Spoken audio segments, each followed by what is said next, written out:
What's going on, people? It's your boy calwu, and welcome to another episode of planetwu. Today, I will be hitting you with one last early review. I know it's been a few weeks since I've done an early review. I've actually been trying to wait on this anime called Mazica Party, which they seem to be inconsistently posting episodes for. It's still only on episode 2, and I also have 2 other anime with it. But before I tell you that, please like, share, and subscribe to the video. The best way to support my channel. Because the more followers I get, the more I'll be able to do this consistently. Like I said, I'm already dropping 3 to 5 every day. I want to do more. I want to bring different types of content. So let's jump into it. So the 3 anime I will be reviewing today is Osamake Romcom, Where the Childhood Friend Won't Lose. As I stated, Mazica Party, because I was kind of waiting for this to hit 3 episodes before I reviewed all 3 of these together.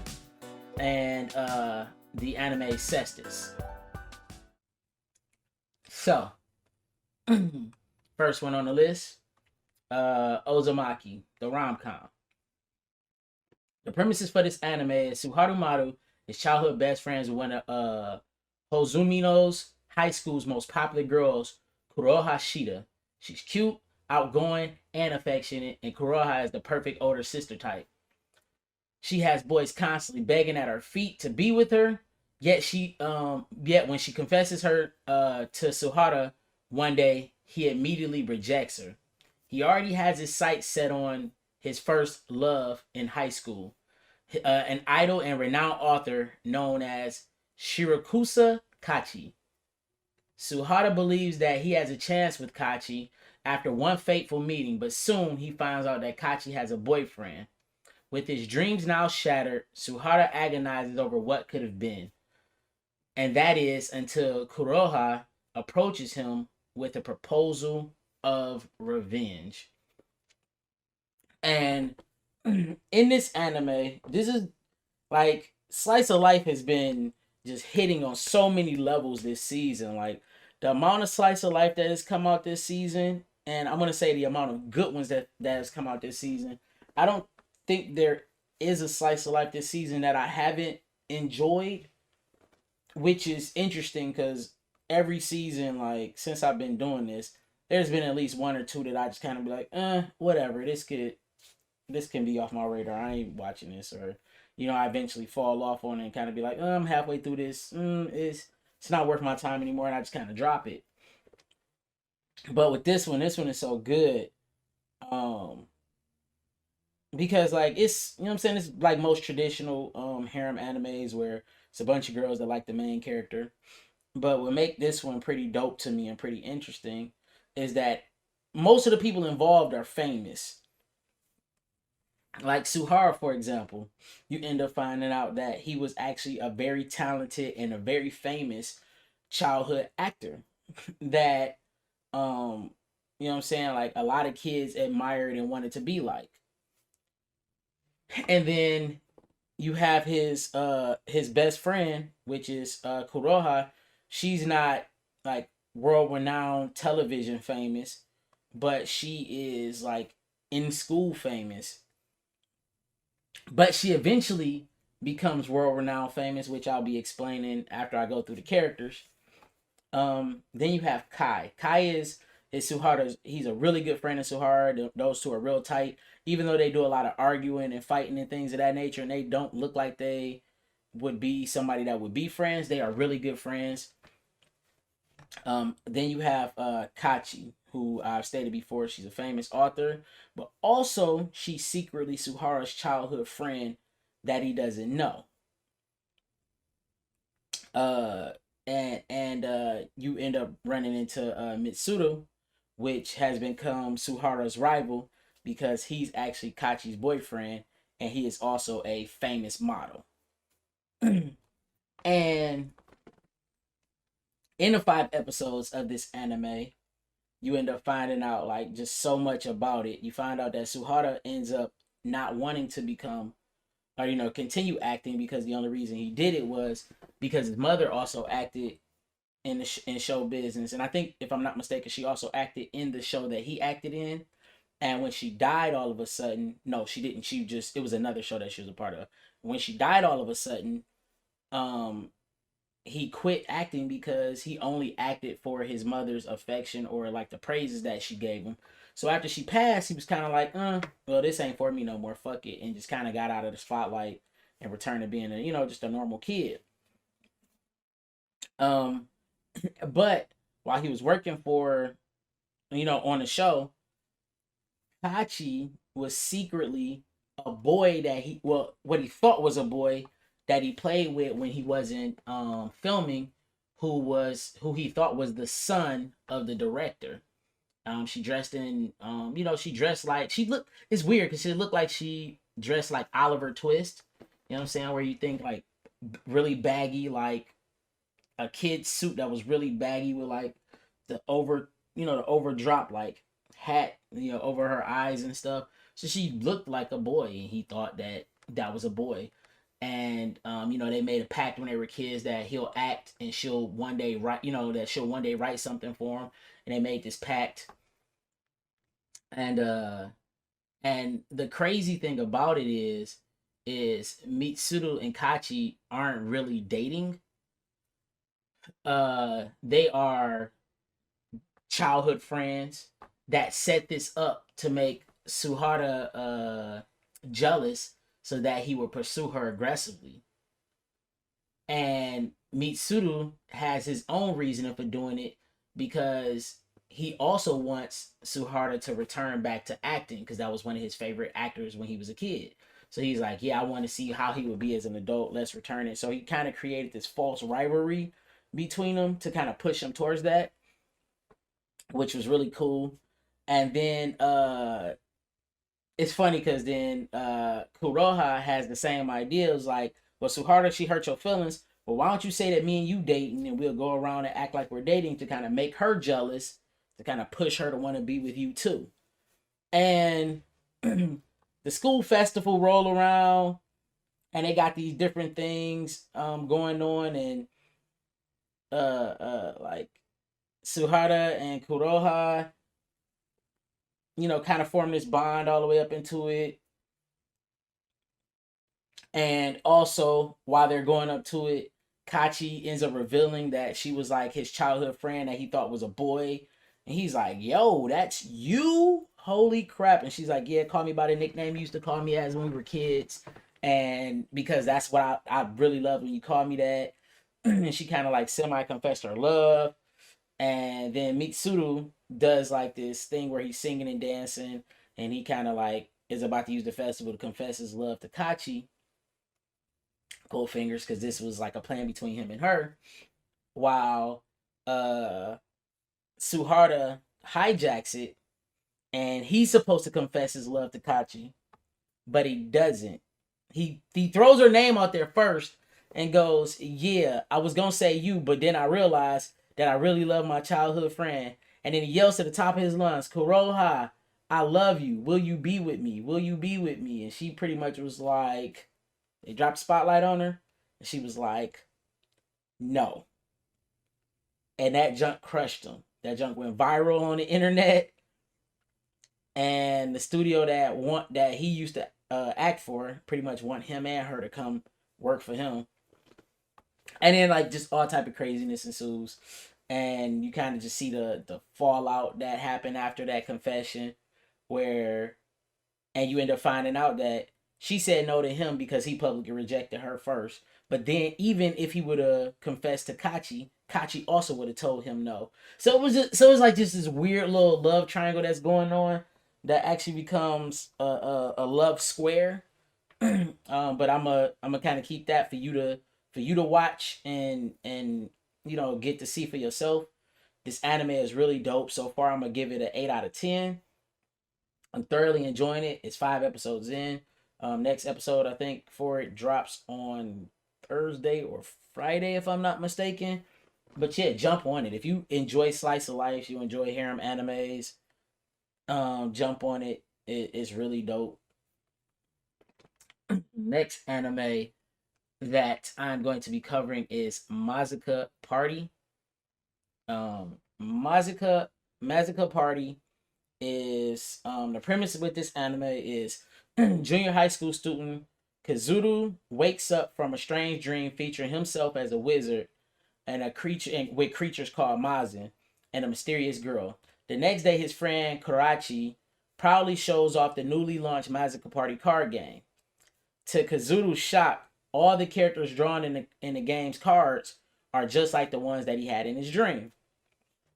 Kazuru is attacked by an airship on his way home, from on his way home coming from hanging with his friend, and his Mazica gear erupts and a magical book appears. He uses the Mazica gear and scratches a card in the book, which he seals a contract with the Mazin known as Barunya. And Barunya is a weird creature. It looks like a balloon animal cat is pretty much what it is, or in the anime they considered it an airship cat, but it looks like a balloon animal. It's a balloon animal cat. And this anime gives me weird, I want to say like Yu-Gi-Oh or card captors or darn it, it's another animal that anime that I had in mind that I can't even think of right now. But it pretty much most card battler animes where oh no, I remember it now. Jabanyan. Freak Jabanyan. Where did he come from? Hold on, I gotta look it up. Jabanyan.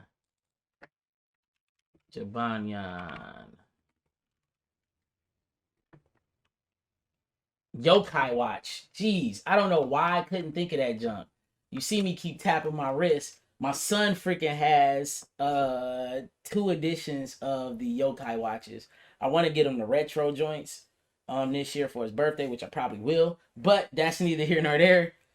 Yeah, Yokai Watch, where in Yokai Watch they get these different type of spirits or yokai, and after he defeats them using yokais that he already have, they give him a medallion and he can use them for later.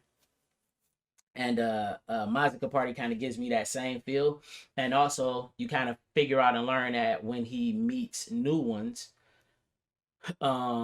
he get like hints on how to find new ones. So it'll be like, so like he got this one that's an owl clock, and it was like, yeah, in the nick of time, like it was like I'm paraphrasing the riddle, but it was something like in the nick of time, one will show wisdom or something like that, and he had to figure out that it was an owl and a watch merged to make this new Mazin that he got, that was actually supposed to show him how to go and reach the Mazica School for Wizards, which he does, and then he ends up going to this wizard school. But he gets this clue from Anya, who's supposed to be like a priestess that can that finds out who the chosen one is, and she pretty much finds that Kenru is the chosen one, or why I say Kenru, but Kazuru is the chosen one, and then start sending him all these hints so he can,